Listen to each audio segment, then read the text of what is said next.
بسم اللہ الرحمن الرحیم نحمدہ ونصلی ونسلم علی رسولہ الکریم۔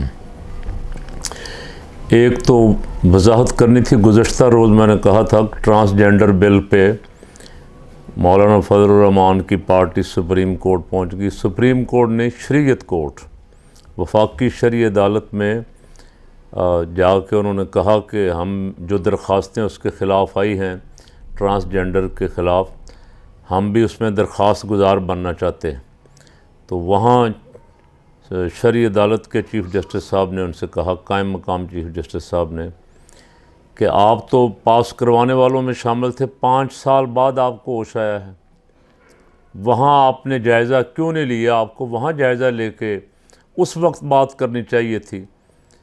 تو جے یو آئی کے وکیل کامران مرتضیٰ صاحب نے وہاں یہ تسلیم کیا کہ ہم اس کے پاس کروانے والوں میں شامل تھے۔ یہ بات ذرا خاص کر کے دینی حلقے نوٹ ضرور فرما لیں۔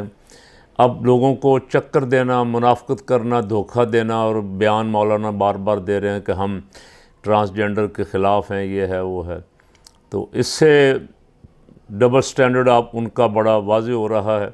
ان کو ایسا فقیر کی رائے یہ ہے نہیں کرنا چاہیے۔ ایک مذہبی پیشوا کو، دینی رہنما کو اپنے قول و فعل کا تضاد جو ہے اسے ختم کرنا چاہیے، وگرنہ حرف تو لوگ تو انگلیاں پھر دین پہ اٹھاتے ہیں۔ دوسری بڑی خبر یہ ہے، خبریں تو بہت ہیں لیکن دوسری بڑی خبر یہ ہے کہ سینٹ میں صادق و امین کی جگہ راست گو وفا شعار استعمال کرنے کا بل پیش کر دیا گیا ہے۔ یہ بھی بڑا سیاستدانوں کو یہ شک بھی بڑی کھٹکتی تھی۔ آئین کے آرٹیکل 62(1)(f) میں ترمیم کا بل سینٹ میں پیش کر دیا گیا۔ آئین سے صادق اور امین کی عبارت کو تبدیل کرنے کا آئینی ترمیم کا بل پیش کیا گیا۔ آرٹیکل 62(1)(f) میں ترمیم کا بل پاکستان پیپل پارٹی کی سینیٹر پلوشا خان نے پیش کیا ہے۔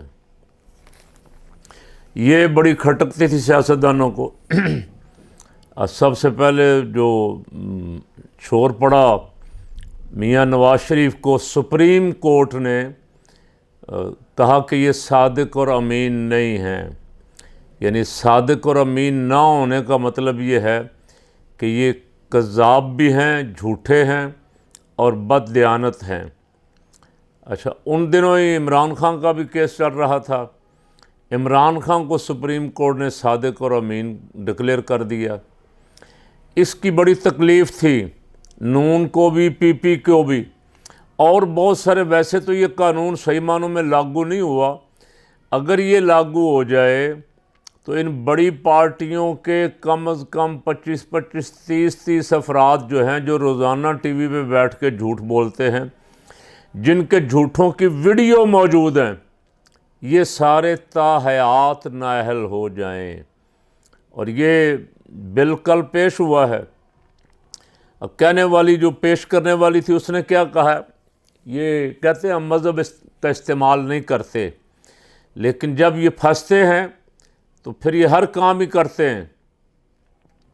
اس نے کہا جی صادق و امین صرف حضور صلی اللہ علیہ وسلم کی ذات ہے، اور کوئی صادق و امین کسی کو کہنا جائز نہیں ہے، ٹھیک ہی نہیں ہے۔ اس لیے آئین کی 62(1)(f) سے یہ نکال دیا جائے صادق و امین کا لفظ، اور راست گو اور وفا شعار لکھ دیا جائے اس کی جگہ۔ اچھا، یہ رسول پاک صلی اللہ علیہ وسلم کو تو اپنے اور بیگانے دشمن بھی صادق و امین کہتے تھے، کوئی شک نہیں ہے اس میں۔ آپ صلی اللہ علیہ وسلم کی ذات گرامی کائنات میں وہ عظمت والی ذات ہے کہ بچپن سے لے کے وصال مبارک تک کبھی زبان مبارک پہ کوئی خلاف واقعہ بات آئی نہیں،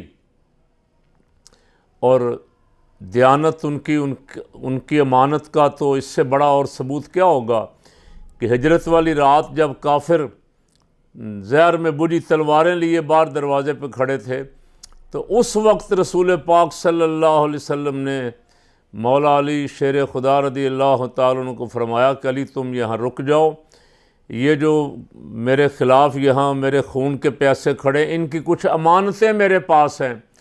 وہ اپنی امانتیں بھی رسول پاک صلی اللہ علیہ وسلم کے پاس رکھواتے تھے، اس لیے کہ سمجھتے تھے کہ یہ صادق اور امین یہی ہیں۔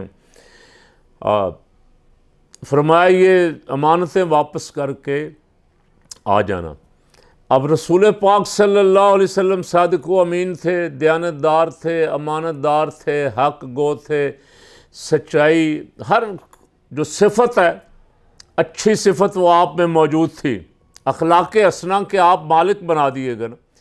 اِنَّكَ لَعَلَىٰ خُلُقٍ عظیم، آپ خلق عظیم پر ہیں، یعنی خلق عظیم جو کام آپ کر لیں وہ اخلاق حسنہ میں سے وہی اخلاق بن جاتا ہے اور اخلاق حسنہ بن جاتا ہے۔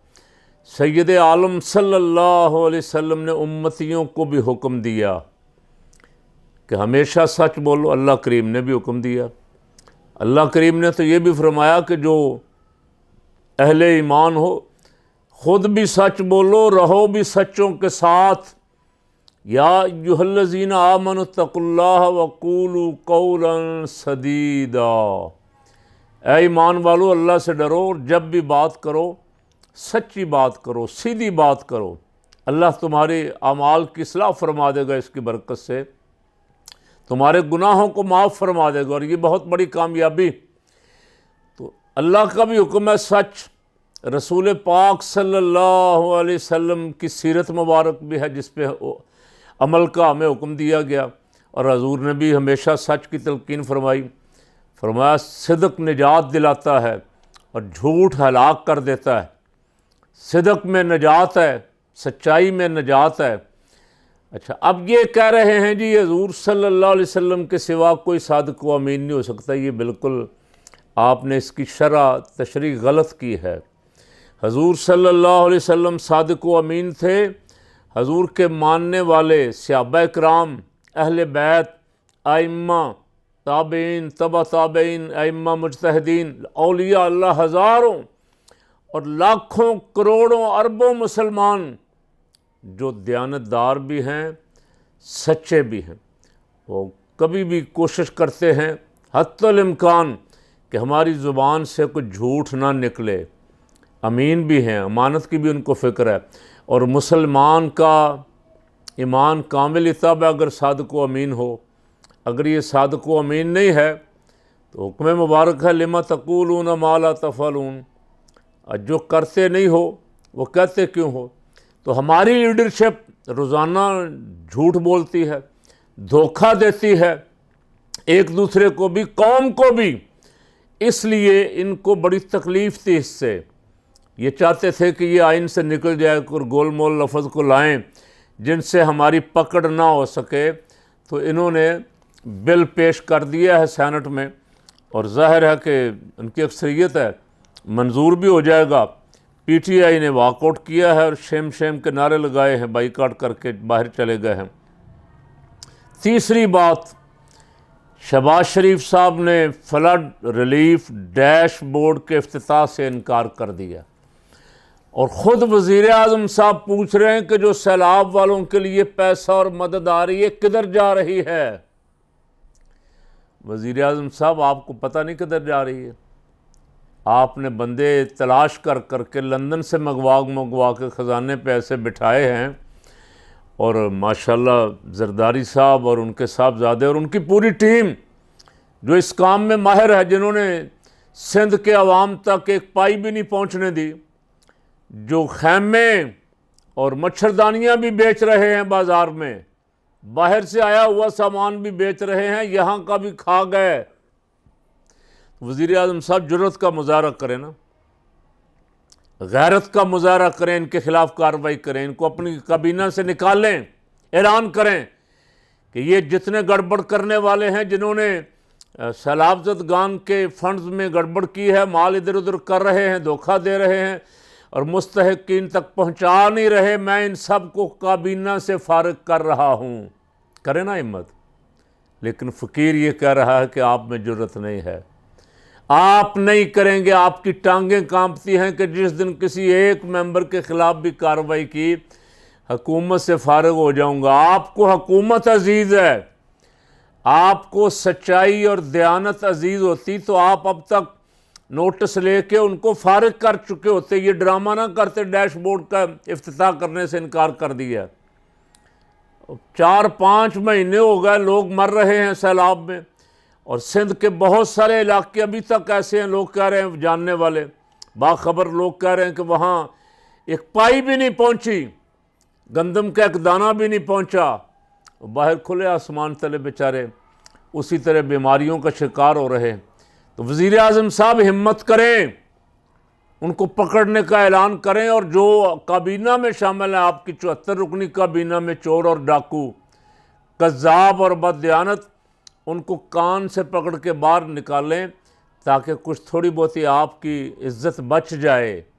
لیکن پھر کہہ رہا ہوں، آپ نہیں کریں گے، لیکن کوئی کرے گا ضرور، کوئی کان سے پکڑنے والا آئے گا انشاءاللہ ان چوروں اور ڈاکوؤں کو جن کو لا کے بٹھایا جا رہا ہے۔ ان سے لوٹا ہوا مال واپس ہوگا، میرے رب کو منظور ہوا تو انشاءاللہ۔